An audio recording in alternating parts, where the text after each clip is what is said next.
U.S. Supreme Court upholds Tennessee law banning youth transgender care.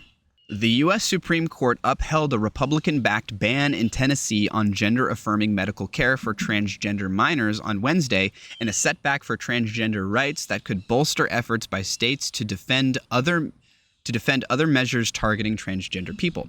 The court, in a 6-3 ruling powered by its conservative justices, decided that the ban does not violate the U.S. Constitution's 14th Amendment promise of equal protection, as challengers to the law had argued. The ruling affirmed a lower court's decision that backed Tennessee's law, which bars medical treatments such as puberty blockers and hormones for people under age 18 experiencing gender dysphoria.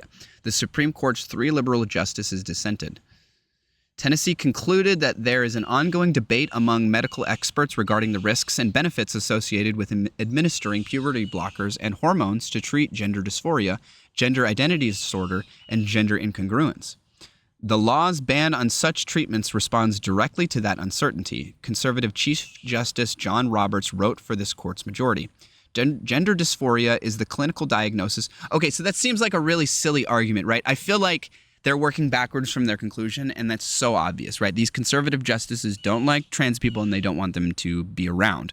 So they're going to work backwards from the perspective. They're going to basically say like, well, the science is uncertain whether this is a good thing, you know, whether this sort of treatment is good or not. And so we're going to just basically, because it's uncertain, because it hasn't been proven explicitly to be good, that we are going to be against it. But like, my understanding is that it very much has explicitly been proven to be good, and that to the extent that you could find dissent for almost anything, you could create a counter argument for the good qualities of almost anything. And so I feel like he could make this argument for you could exchange the argument he's making here for so many different situations. Like, gender dysphoria is the clinical diagnosis for significant distress that can result from an incongruence between a person's gender identity and the sex assigned at birth. Wednesday's ruling will have a broad impact, as Tennessee's law is one of 25 such policies enacted by conservative state lawmakers around the United States. Various other state restrictions have been enacted in recent years targeting transgender people, from bathroom use to sports participation, some limited to minors but other extending to adults. Liberal Justice Sonia Sotomayor, I think the fact that in a lot of these places these protections and changes in law apply to not only children but to adults buries the lead so bad for these people. It shows that it really, really is not about protecting kids. It is about, they don't like trans people. They don't think they're real. They think it's a mental disorder. And so they want that out of society. I think their analysis really goes no much further than that for a lot of people. Liberal Justice Sonia Sotomayor expressed dismay that the Supreme Court largely deferred to the state legislature's policy choices in upholding the ban. By retreating from meaningful judicial review exactly where it matters most, the court abandons transgender children and their families to political whims. In sadness, I dissent, Sotomayor wrote, joined by fellow liberal justices Elena Kagan and Ketanji Brown Jackson. Tennessee's law, passed in 2023, aims to encourage minors to appreciate their sex by prohibiting healthcare workers from prescribing puberty blockers and hormones to help them live as a purported identity inconsistent with the minor's sex. Providers can be sued. Yeah, so this is so cynical and so... I know that there are people that are against transness in a good faith manner. And what I mean by that is they legitimately believe that like it's hurting kids and that like these people are the Democrats are pedophiles and they're really just trying to groom kids and blah, blah, blah. There are people that that legitimately believe this and have been tricked to believe this, and they believe this in good faith. But like, I just have such a hard time escaping the feeling that like a large chunk of these Republicans, especially the more religious oriented ones, they are not coming from that position. They are coming from a more bad faith. I just don't like trans people. My religion, I think, says trans people are not real or not good, and therefore they work backwards from that conclusion. I can't help but think there's so much of that, because like the proof that treating trans kids' gender dysphoria when they're young, before they become adults, is like their proof is there. It's undeniable, right? The suicide rates of transgender people who receive gender affirming care before the age of 18 versus those that receive it after the age of 18 or are unable to receive it prior to the age of 18, the suicide rate difference is tremendous. And that entirely makes sense, right? Like if you know from like right at the beginning of puberty or just before puberty that you feel like you're in the wrong body, but that you're not stupid and you know how your body's going to change in the next few years, and you know that you're going to get further and further away from what you think your body should look like, then trying to do something then to prevent that from happening in the first place is the obvious best solution, right? And also these people are like, they talk about people who detransition, like, and they talk about, they use certain people who regret going on HRT or regret trying to change their gender as like examples that this is all bad. But that's not an example of anything, right? You can find, I would imagine most people that detransition, that start on hormones and then stop taking them, don't see it as like, oh, I was tricked, I was duped, and this horrible thing happened to me, and blah blah blah. I almost guarantee you the vast majority of them don't see it like that, and that almost nobody sees it like that. And so like the idea that like it's some horrible tragedy if a kid goes on puberty blockers and hormone replacement therapy and then changes their mind, I think these same people think that the concept of that happening is like impossible, that like the child will just instantly die or something. But like that is very much not the case. The child will develop entirely normally. Their puberty may be delayed a year or two or a couple of years or whatever, but like does that really matter all that much? Like we don't have any proof that that's a problem. We only have proof that this is a benefit, right? That the suicide rates go down significantly, that from a literal healthcare perspective, the quality, life years, reducing death from any serious healthcare perspective, treating trans kids absolutely does work. And I guarantee you that in the Supreme Court case, they presented plenty of evidence to the Supreme Court justices proving that. So the fact that the conservative justices are still, regardless of all the proof they were obviously presented, are coming out saying, well, we don't know, the science is unsure if it's actually a good thing. No, it's not. They would be saying that even if the science was overwhelming, as long as they had one dude who could come out and be like, actually, this isn't a good thing, or they can create one silly argument against it, they would be saying this exact same thing. This is like Sonia Sotomayor said, this seems like a complete abdication of their duty to do proper judicial review because they like the outcomes. They're saying we're not going to review it basically because we like what it's doing. By retreating from meaningful judicial review exactly where it matters most, the court abandons transgender children and their families to political whims. In sadness, I dissent, Sotomayor wrote, joined by fellow liberal justices Elena Kagan and Ketanji Brown Jackson. Tennessee's law, passed in 2023, aims to encourage minors to appreciate their sex by prohibiting healthcare workers. It's also like super demeaning to like use language like encouraging minors to appreciate their sex. Bro, no, 95% of all minors appreciate their sex just fine. It is the insanely small, like 1% or less that are transgender people that don't appreciate their sex that you are explicitly saying you must appreciate your sex. Like it is very disrespectful to use this sort of wording. By prohibiting healthcare workers from prescribing puberty blockers and hormones to help them live as a purported identity inconsistent with the minor's sex. See, like this to me shows like anti-intellectualism and anti-academicism. Anti-academicism?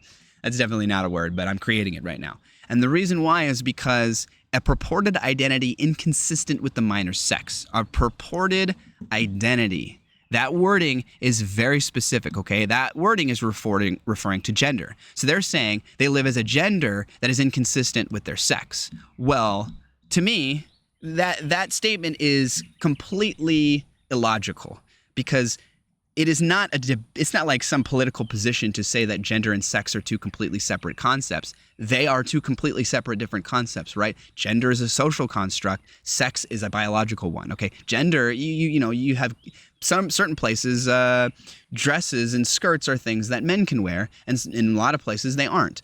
But what biologically defines a man, the physical characteristics that we use to define being a male versus a female, does not change from culture to culture.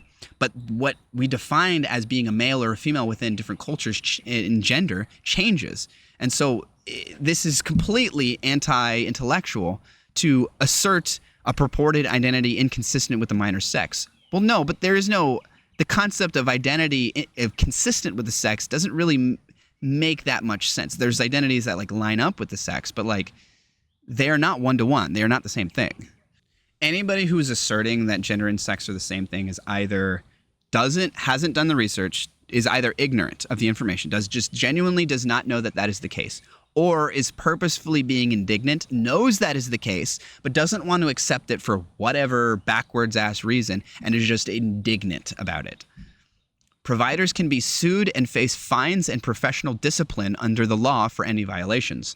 The law allows these medications to be used for any other purposes, including to address congenital defects, early onset puberty, or other conditions. I wonder if a doctor could just prescribe, if a trans kid needs this HRT in Tennessee. I wonder if a loophole around this could be the doctor saying, well, I'm not prescribing this HRT for gender dysphoria. I'm prescribing it for a congenital defect. And then when somebody came to them and said, well, that's not typically what you prescribe for congenital defects, they just go, what are you going to do about it? I wonder if that's a loophole around this. That'd be pretty cute.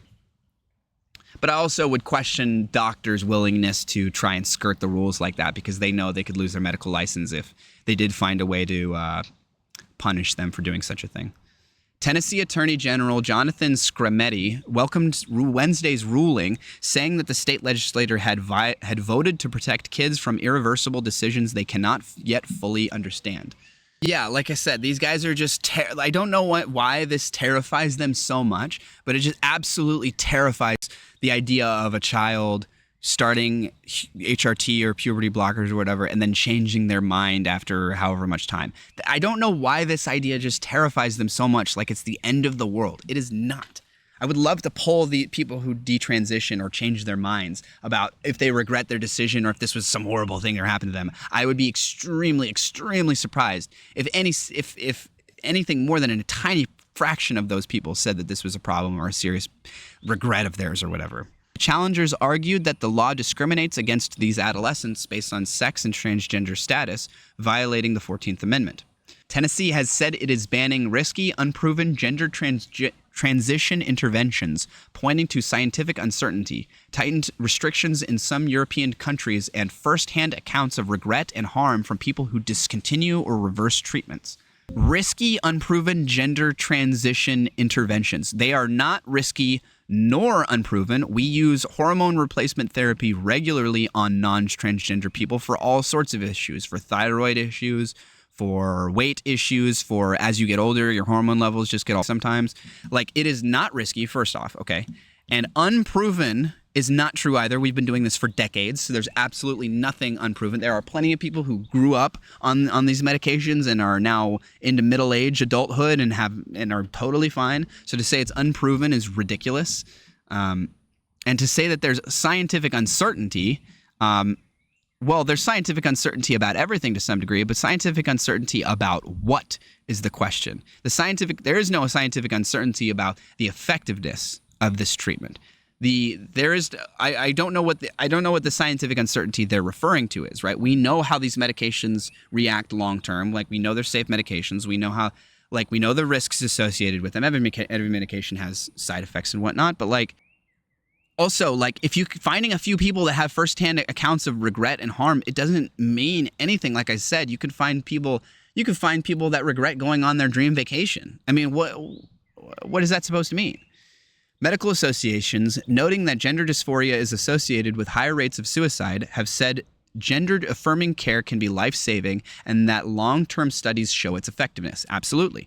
Lucas Cameron Vaughn, a lawyer at the ACLU of Tennessee, said this ruling creates a class of people who politicians believe deserve health care and a class of people who do not. Yeah, that is one way to think about it. Absolutely. In a June 11th, 12th Reuters IPSOS poll of Americans, 53% of respondents said they supported laws that prevent transgender children under the age of 18 from getting medical treatment related to gender identity and gender transitioning.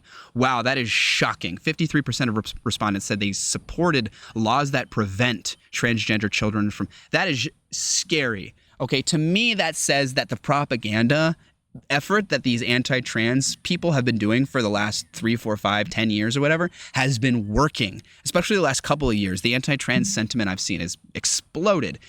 That it shocks me that it's over 50%, but it's also like super, super sad because like the science is there. The medical proof is there that this is a good treatment, that it makes sense, that there is basically that there is no real good reason to ban it. There is no logical reason to ban it and only bad reasons. And the result is going to be harming these people. There is going to be more transgender people that commit suicide in their early adulthood as a result of not being able to get access to the hormone replacement therapy they knew they needed growing up. And super cynically, I think that's what a lot of these people actually want. Not all of them.